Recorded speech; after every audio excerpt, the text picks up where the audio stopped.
Good morning കുട്ടികളെ, എല്ലാവർക്കും സുഖല്ലേ? ഇന്ന് നമ്മൾ പഠിക്കാൻ പോകുന്നത് മലയാളമാണ്. ഷ വെച്ചിട്ടുള്ള വാക്കുകളാണ്.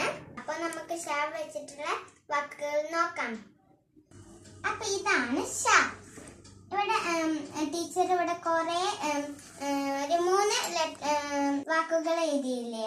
അപ്പൊ അത് വെച്ചിട്ട് നമുക്ക് ഒരു പദസൂര്യൻ നിർമ്മിക്കാം. ഇത് ശനി.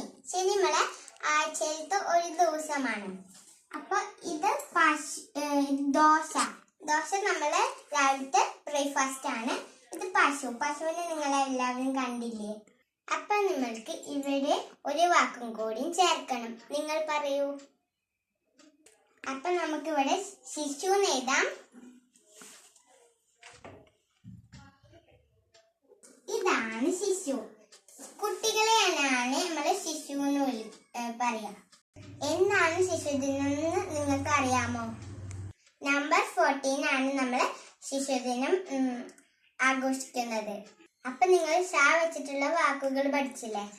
ഷ വെച്ചിട്ടുള്ള വാക്കുകൾ നിങ്ങൾ പഠിച്ചില്ലേ? എന്നാ ടീച്ചർ ഒന്നും കൂടി പറയാം. ശനി,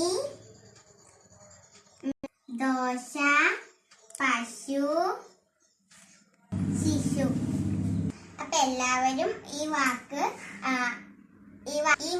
അടുത്ത ക്ലാസ്സിൽ പഠിക്കുക.